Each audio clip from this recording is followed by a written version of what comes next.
So this is the answer to the quiz where you got to read two numbers from the user and call a proc. So what you have to do is just write the proc for this. I gave you a template though if you want to write the proc and test it, because it's always better to test it. So, but all you have to do for this quiz is write the proc. Now, the proc I called is larger. So larger is going to be my proc, and I don't even need to use anything, actually. Well, actually, I do. It uses, does it use anything? I'm going to leave out uses for now, and I'm just going to put in the parameters, which is a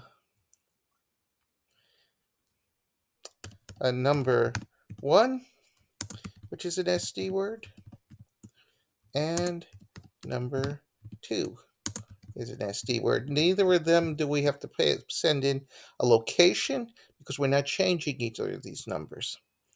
Okay, so we're sending them by value, and we're going to do return, and we're going to have larger and p. So we always set this thing up that way until I show you different on my next video.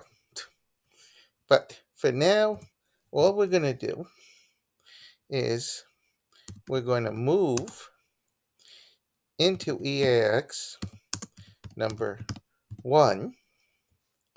Okay.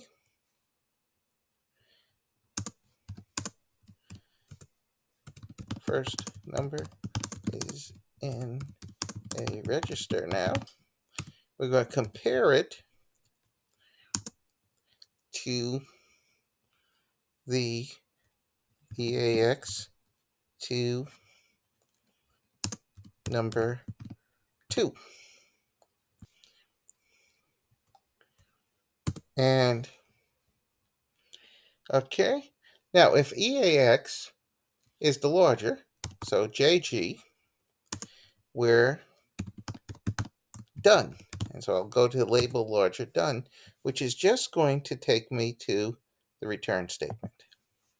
So here we're going to have the label larger done. Now, if it's not the case, I'm going to move into EAX number 2, and then we're going to return that. And that's all I need to do. And now I've written the code for larger. Okay, I don't expect you necessarily to write it that efficiently or simply. Anything that gets the job done, any proc that gets the job done is good enough. Now, this is how we test the code. The first thing I got to do is save this, of course, and see if I made any syntax errors.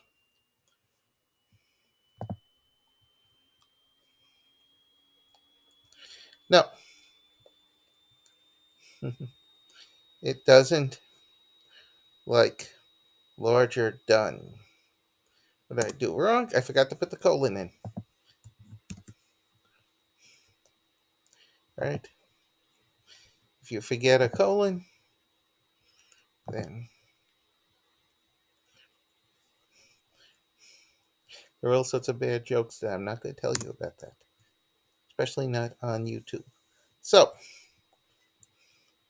okay. So now it works. As far as compiling, no more syntax errors. Let's run the program.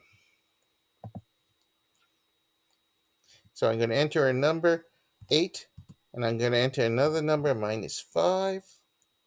And let's see what happens. 8 is the larger number. Very good. Let's run it again. Okay. Run the program again. Remember, -2 and 7. 7 is the largest number. So clearly, since those numbers aren't special at all, this should do the job.